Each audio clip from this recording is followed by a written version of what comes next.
we have the pictures. It wasn't just an argument. We have the pictures. She's right. She's on the screen, sir. Sir, we have the pictures that were taken by the law enforcement officers. We have the pictures. Okay, it was more than an argument. Okay. But she's right here. She's going to tell you the truth. No way, Roche.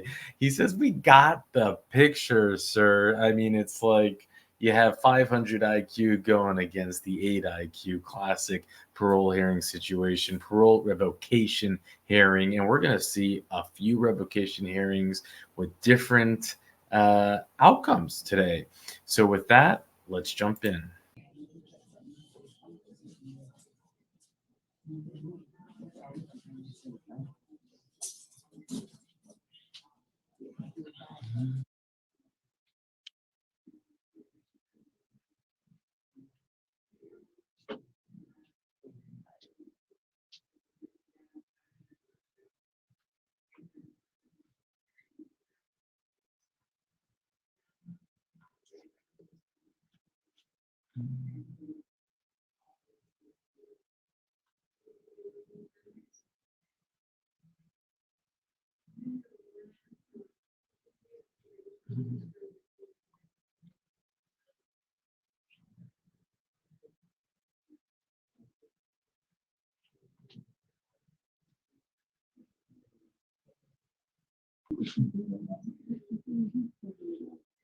It was a habit now.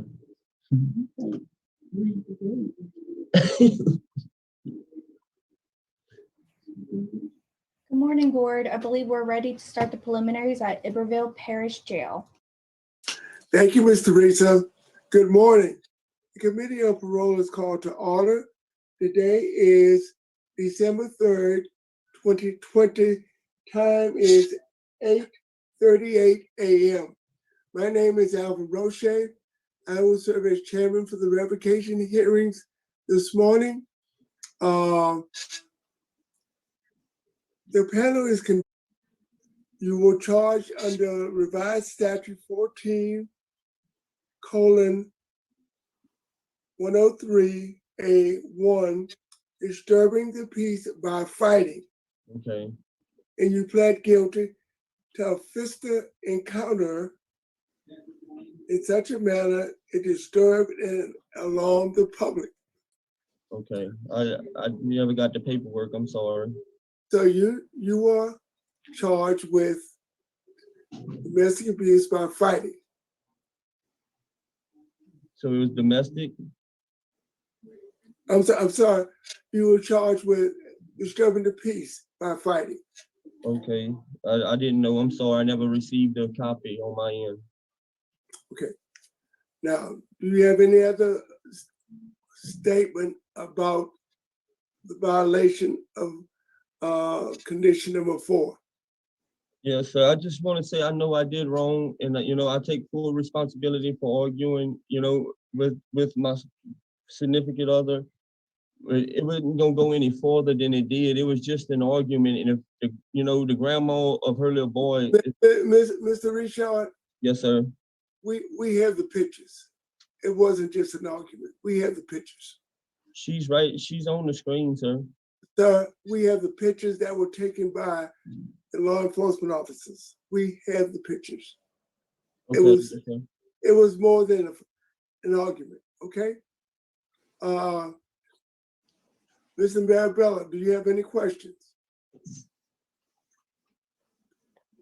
Is it your position you never touched her? Is that what you're saying? No, sir, we didn't. It wasn't a physical fight. It was an argument. We have been living together, remodeling the house together and stuff. I told that to the cop. It never was like we never touched each other. She's right there. It was an argument. I threw some boards off the porch in her direction as the farthest it went.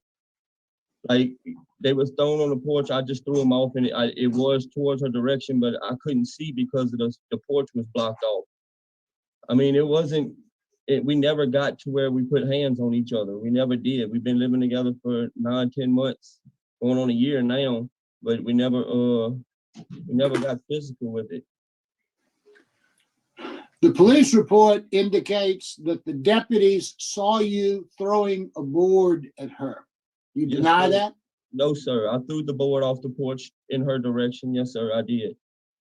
Well, you know, you get a board and you drop it, it could go in her direction. You were throwing the board at her, right? But it was thrown through my window on the porch, so I picked it up and threw them off the porch. I didn't realize she was right there because of the wall up. I had just woke up out of sleep, sir. I was in a dead sleep when it started. But I understand what you're saying, and I do take full responsibility for everything that's. Well, what do you take full responsibility for? I mean, it sounds like you didn't do anything wrong. No, sir, I did. I shouldn't have been arguing, and especially in open public, and I shouldn't have been arguing with her to that extent. I should have never let it get that far.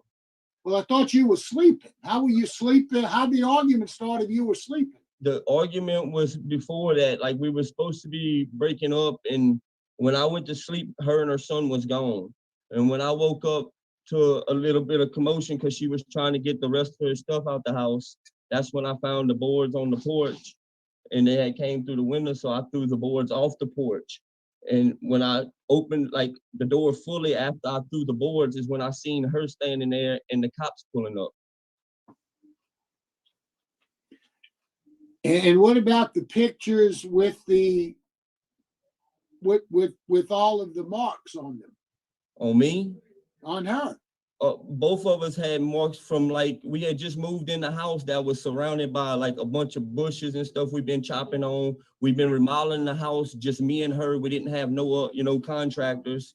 I was doing it like literally I was cut from saws and 2x4s and not cut, but the scrapes here and there from a normal, us two doing all the work. No, that's all the questions I have, Mr. Chairman. I mean, Thank you, Mr. Marabello. Mr. Jones? Yes, Mr. Richard. Yes, sir.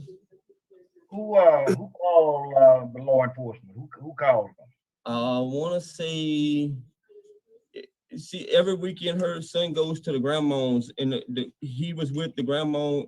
So I want to say it was either the grandma or the one driving the grandma. Okay. So law enforcement was notified that there was an altercation going on at your residence. Yes, sir. Okay. No other questions. Okay. Miss Hicks, would you like to make a statement at this time? Yes, sir. I do. Like he was saying about how it was an altercation verbally, we were having an argument. We've been living together for a year. We've not had any problems like this before. And I've had trouble with domestic violence before with other men in my life. And he, like, if I can speak on his behalf, he's not someone that hurts me or my child. He has been taking care of me and my child. We've been remodeling a home. We've been together for November 22nd of last year. And we've, like you said, have been working on a lot of remodeling, like the porch being blocked off. Currently, we just finished working on the porch to a sunroom.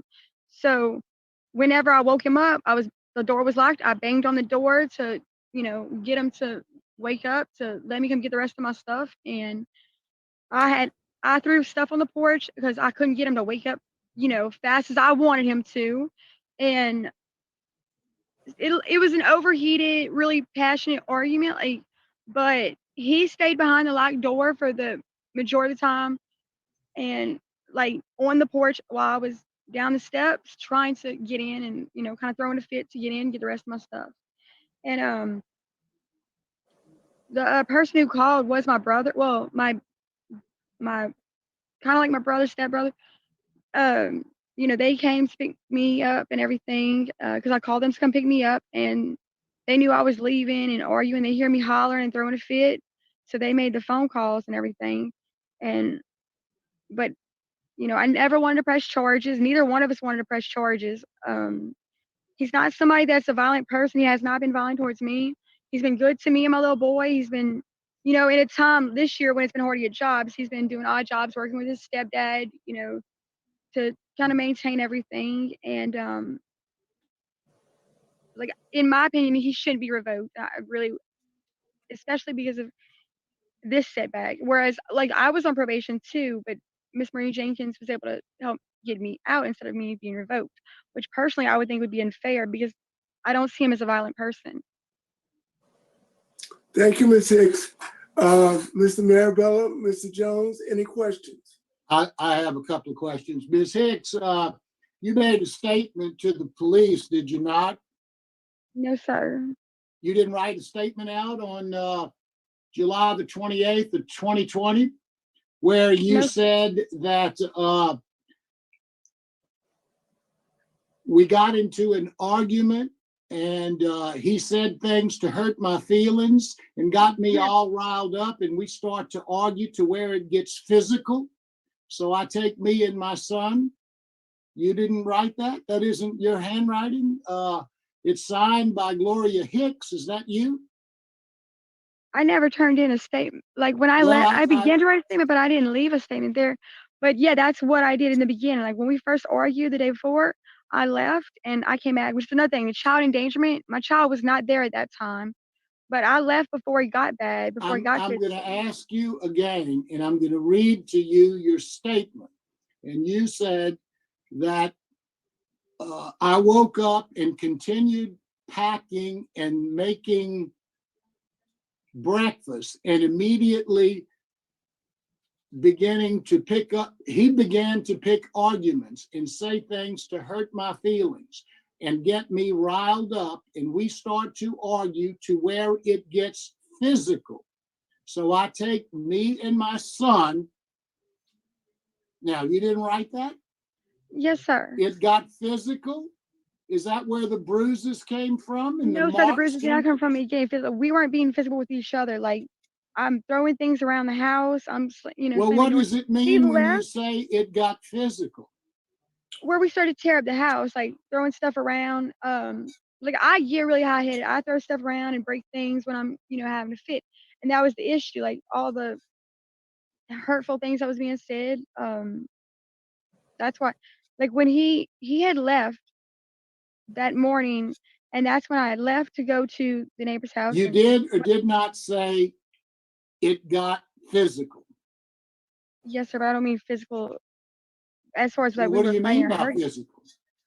Just tearing up the house. Like I broke a door, like a French door, which is all That's glass. not physical. That's breaking inanimate objects. Physical is between the two of you.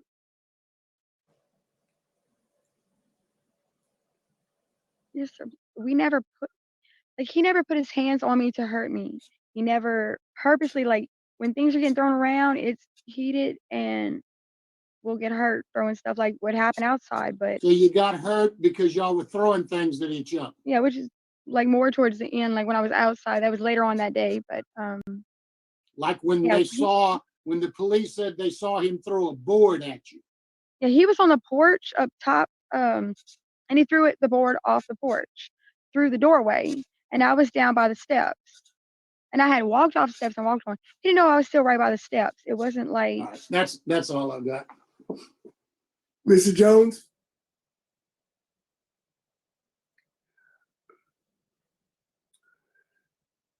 Thank you, Ms. Hicks. Yeah.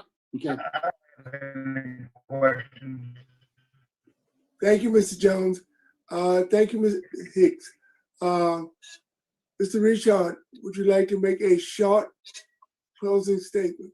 Yes, sir. I never had a violent history on my record. I never been in this predicament. I mean, you can look at my record, it shows I never touched any spouse or anybody I was in relationships with, and I never even had an aggravated charge. I mean, that's all I want to say. I mean, my record shows I never did nothing like that. Based upon your arrest by the Albertville Parish Sheriff's Office, who witnessed some of the physical activity, and Ms. Hicks said that you didn't want to press any charges against her, and she didn't want to press any charges against you, but the Sheriff's Department was aware of the criminal activity that was going on at your residence. So they took it upon themselves to arrest you because you violated civil law and you violated the conditions of your parole, because under the conditions of your parole, it states that you should have no criminal activity whatsoever. And Yes, any sir. criminal activity is a violation of that parole. Yes, sir. Were you aware of that when you got probation or parole? Yes, sir. I just asked Okay. that I don't get. So basically, you should have stayed away from all criminal activity, and you did not. Yes, sir. I'm guilty. Okay. Is the panel ready to vote? Yes. Mr. Marabella. Based upon the police report, based upon Ms. Hicks' previous statement, her comments today, I find that he is clearly guilty of fistic encounters by disturbing the peace. That's what he pled guilty to. I think it rises probably to more than that, but to me, it's a clear violation of his probation, and I would vote to revoke him. Thank you, Mr. Marabella. Mr. Jones. Yes, my decision is to revoke also. Based on the evidence that's presented to me, Mr. Richard, and there were criminal activities because you got sentenced, I think, what, 6 months? No, sir. 15 days. 15 days and with time served. Yes, sir. But there was criminal activity, which is a clear violation of your parole. I too will vote to revoke your supervision. You have received 3 votes to revoke your supervision. Your supervision is revoked. All right, so I got to do the remainder of my time. This concludes this case, and this concludes our business with the Iberville Parish Sheriff's Office. Thank you for accommodating us. Can I ask you one question? No, sir. Just my No, full-term date. Sir, check with your officials at the facility. This concludes our business with the Iberville Parish Sheriff's Office. Time is 9:01 a.m. I'm playing them in the background. There was the first like 5 minutes of this hearing where they where it was just recording them. I think this is kind of like the poster child classic example of what a DV relationship looks like. It's you have her sitting there making excuses for him, and it's like I want to just jump through the screen and like shake her and say, wake up, like don't, like what you said, you've been in these relationships before, and for some reason, I'm no therapist, but people who have been in these relationships seem to find themselves to continuously end up in these type of relationships. It's like an attraction. It's like a moth to a fire. They can't help it. And you hear about, you read about it, you see, watch different whatever on it, and it's like if you're just brought up a certain way, maybe you're raised a certain way with this type of experiences from parents or what it might be, it's almost like where people feel comfortable. They just need to be in this type of relationship. And we have seen many parole revocation hearings, and we'll play a few more. And the common theme for the parole revocation hearings is DV. And the common theme is the woman coming and saying that it never happened. It was the thorn bushes. We were renovating. Well, we have the pictures. No, it was the bushes. We have a statement. Oh, no, I didn't mean that in the statement. We have, and it's tragic, really. And it makes you, and we also have had parole revocation hearings where the woman has made it up to get them in trouble. And we have seen those where I do believe she has made it up. I have personal experience with such things. So I am very not biased or biased, but I believe it happens without a doubt. And that's very unfortunate. And the system's kind of broken in this way. But in this case, I think the parole board absolutely did the right thing. I don't know what his full-time date is. Richard couldn't find anything. I couldn't find anything. He's got nothing on his record. But it's you're out on parole. Anything that you do will revoke you, and yet you can't control yourself. You're going to have a public fight. You're going to throw something while the cops are there out of the window. You've got some serious problems, and it's scary, and I don't feel bad for him at all. At all. And man, he needs help, and I hope she has some clarity in this. We'll move to the next one. She gonna tell me, if you leave me, I'm gonna call the police and tell the police that you jumped on me. I said, fine, do what you gotta do, but I'm not putting my hands on you. I'm getting from out of a situation that I don't want to be in, because I work too hard for my money. And I lays there. I called the police. That when she left the scene, when the police pulls up 10 minutes later, she comes back out and told the people I jumped on her, which I never put my hands on her, nor my sister. Well, we've heard this kind of story 101 times, haven't we? We're about to watch a parole revocation hearing out of Louisiana, and do you think he's telling the truth? Well, I'll unpack with the details at the end. My name is Brandon Francis, 429626. Right, Mr. Francis, we're here for a revocation decision this morning. I'm going to read the allegation against you, and you'll enter a plea of guilty or not guilty. But first, we're going to put up a form on the screen for you to, the information contained in that form. You're not eligible for appointed counsel this morning. Are you ready to proceed? Yes, ma'am.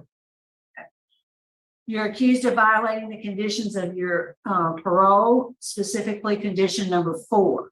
And it says you engaged in criminal activity as evidenced by your arrest on January 28, 2023 by the Thibodeau Police Department on the charges of domestic abuse battery, simple battery, and interfering with an emergency communication. On May 15th, the court ordered the charges null pros and issued a stay away order to protect the victim, Lisa Dumas, until May 15th, 2024. How do you plead to violating condition number 4? Not guilty. All right. Your case has been assigned to Mrs. Jackson. Would you answer her questions, please? Ma'am. Good morning. Good morning.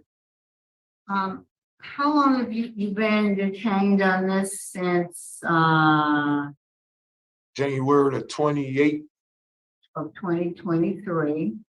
You were arrested for domestic abuse battery, simple battery, and interfering with emergency communications on 5/15 of 23. You went to court and the charges were dismissed, and then there was a protective order put in place. Is that correct?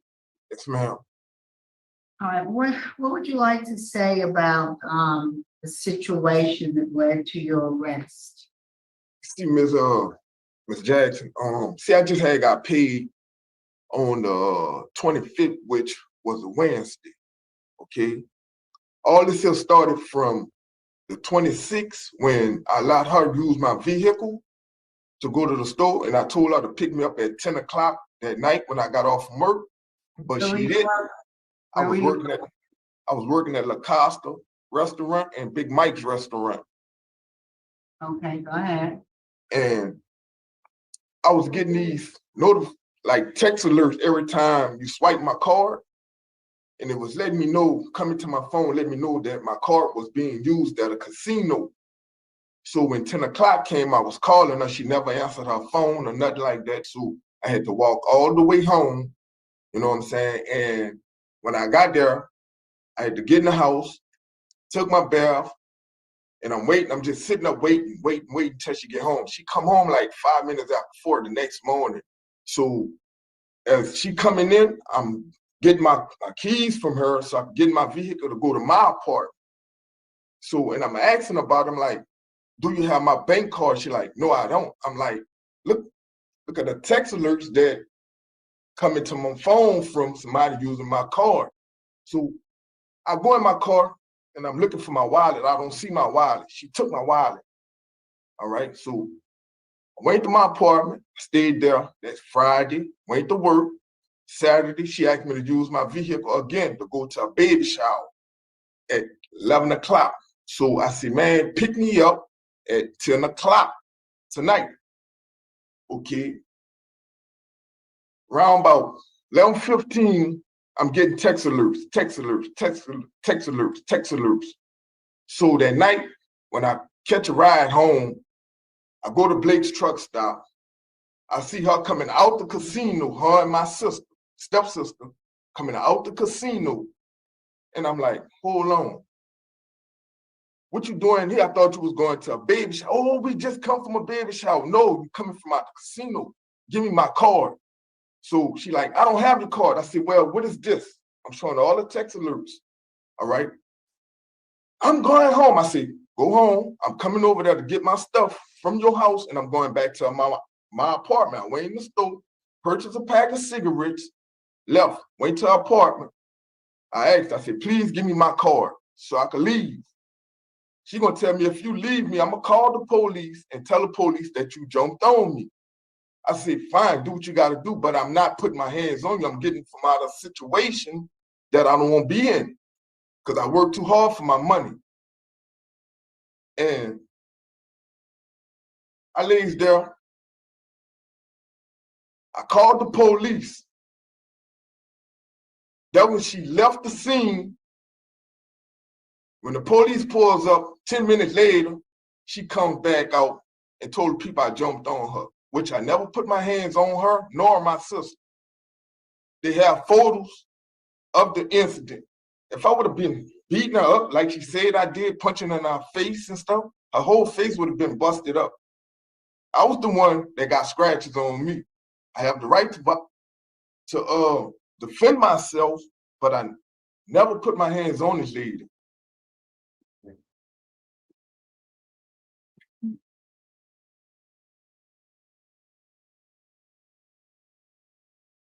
How old are you? 45. Okay. And how old is the complainant in this case? She's 52. And how long have you all been in a relationship together? 5 years. Were you aware that she had a gambling issue? No, ma'am. All this stuff started, Ms. Jackson, when, like I said, January 28th and the 26th, when her and my stepsister got together. You know, I know my stepsister got a gambling problem, but I didn't know that this woman here had a gambling problem as well. I didn't know none of that, but I know my stepsister got a gambling problem.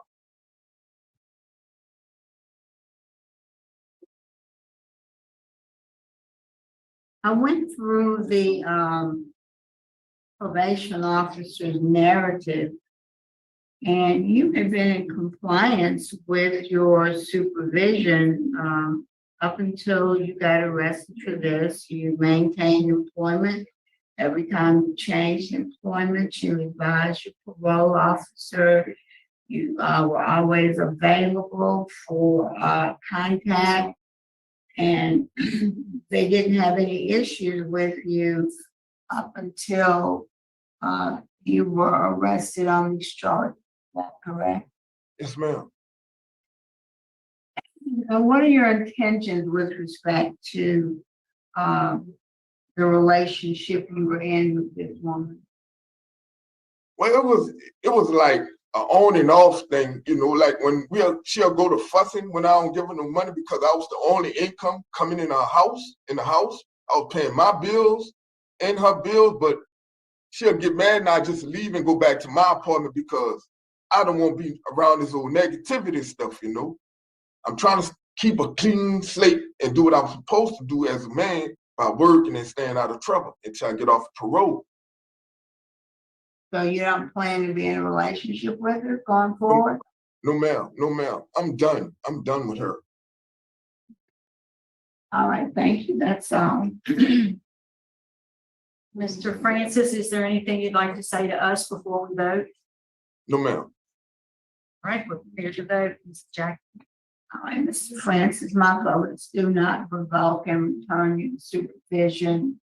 I did see the pictures. I didn't see any particular injuries on the victim of any note. I did see some on you.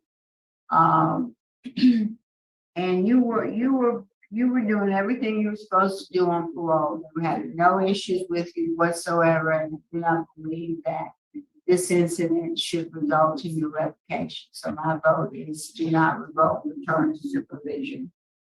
Mr. Freeman. I agree with Ms. Jackson. I vote to reprimand you, continue under supervision. Get in touch with your probation officer when they turn you loose, which should be today or tomorrow. And, stay away from her. I mean, you have done great under supervision for a long time. So go back and do the same. Yes, sir. Right, Mr. Francis, that's my vote as well. Do not revoke, return to supervision, and stay away from Miss Lisa Jones. Yes, ma'am. All right, thank y'all. All right. Thank you. And I think we only had those two today. Yes, thank you so much for your help. We You're appreciate it. welcome. Man, I am happy that they did not revoke, because we have seen this story, 101 times.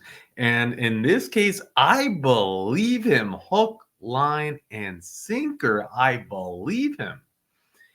He was, there's a very big difference in all the stories that we've seen and what we just have seen, right? I think this is the truth, and the board saw that clearly. I mean, he didn't have to think about his story. It was all just fact after fact after fact. And can you believe it? His girlfriend's stealing his debit card, and it's like using the money and and he's the one with the bruises. And this is horrible. This is just horrible. He's doing a great thing. He's out there. He's excelling, and she wrecks him. She sends him to jail. He's locked up for how long? Who's paying his rent? Who's covering his costs? Like, there should be a warrant for her arrest.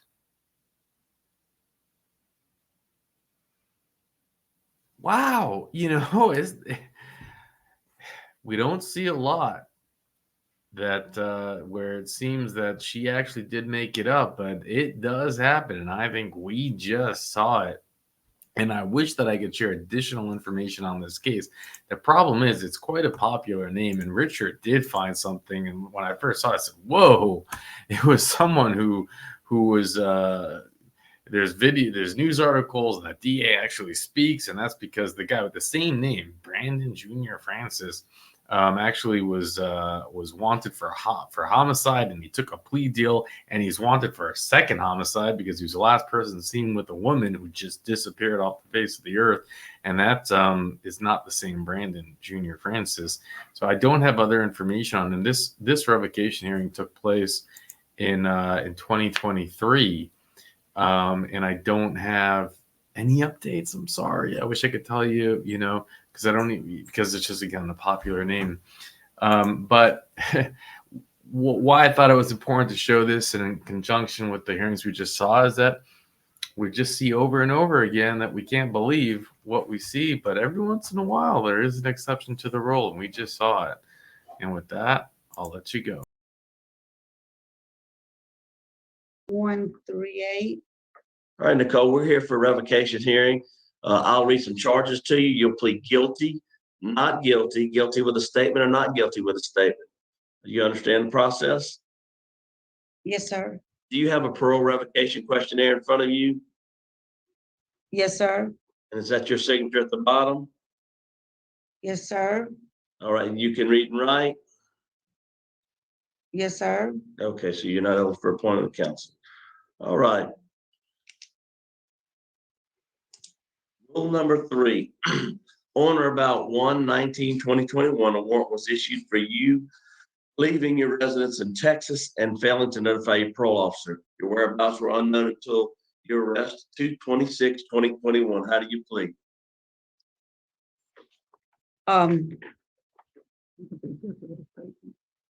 Not guilty, guilty, not guilty with a statement, or guilty with a statement? Guilty, guilty, guilty. Guilty, okay. Rule 4, you were arrested in Dallas County, Texas on or about 8/31/2020 for committing the offense of aggravated assault with a deadly weapon. The subject was billed on 11/2/2020. How do you plead? I had a holster, not guilty, Not guilty? not guilty. Not guilty. And of course, let me read it out. Under indictment number F20415521 for aggravated assault with a deadly weapon, and you plead not guilty to that. I don't understand. I don't understand. They asked you if you had a weapon. I had the holster. We're talking about what?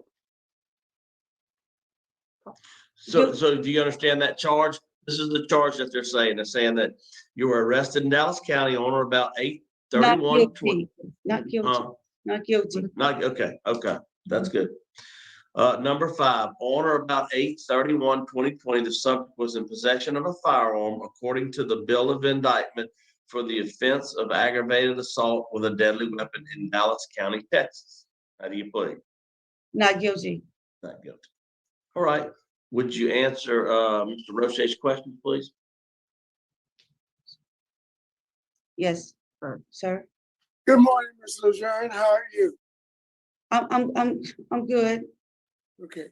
Just sit back, relax, I'm nervous. and we're gonna ask you some questions, okay? First of all, you have pending charges in Dallas, Texas for carrying a firearm. Is that correct? Yes.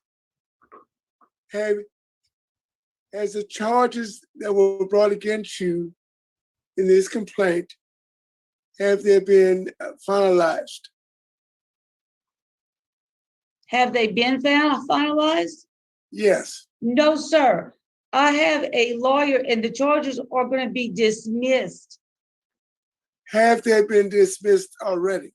I spoke with my lawyer Friday. He is talking to the prosecutor and they're supposed to be working on that today.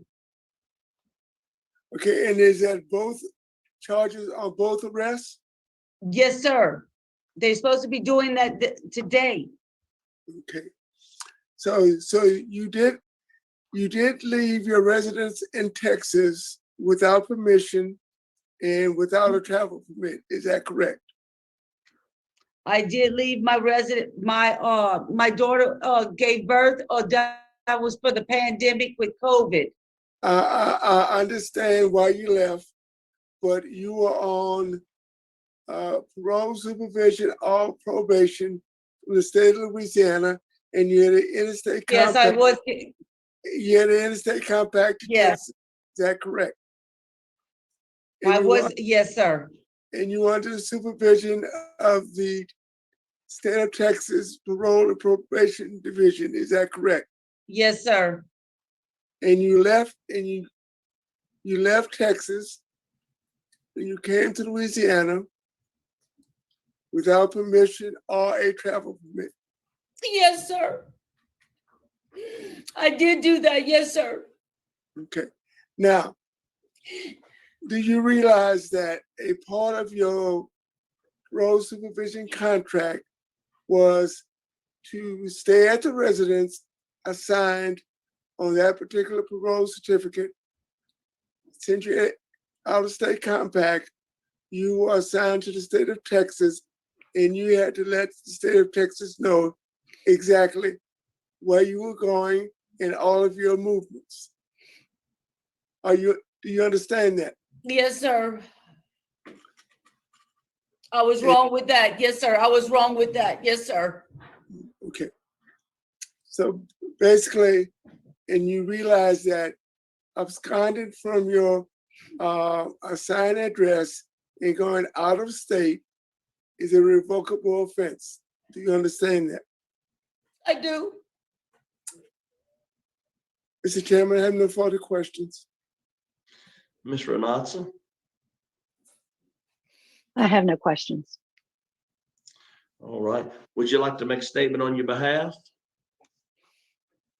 I didn't realize it at the time that it was a revocation. At the time, I'm sorry. I am sorry. I was not thinking.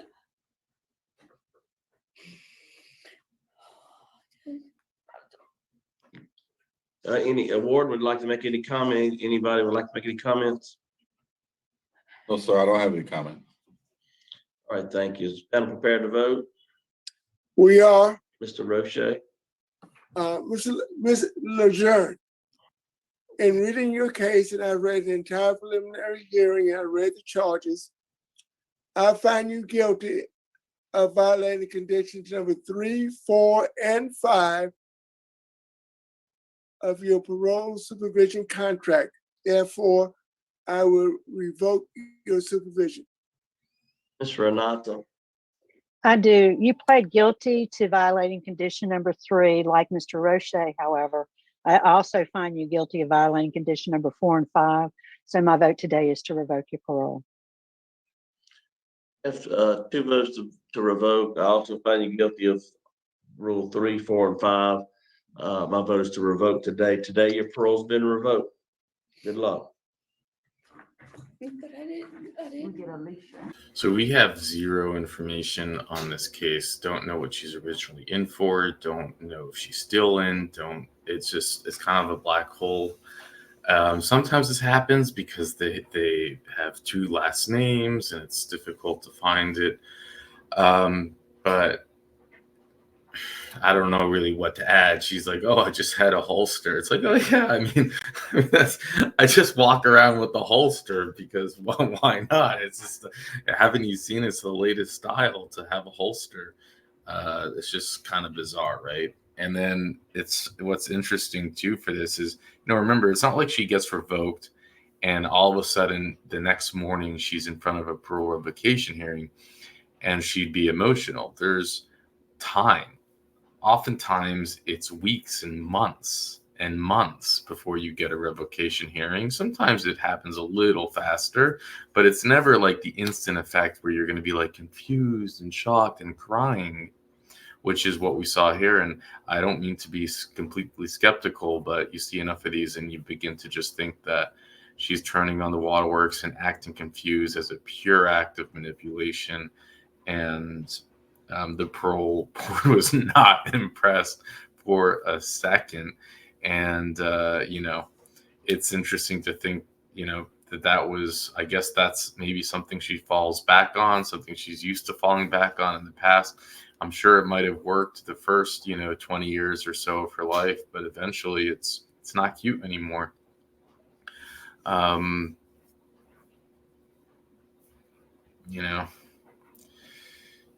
You're on parole. You can't be doing all those things, and you certainly can't have any association with a weapon. It was just a holster. Wow, that played over well. But I guess you have no choice when you're caught red-handed. What options do you have but to maybe turn on the waterworks and pray? And it didn't work. So move to the next one.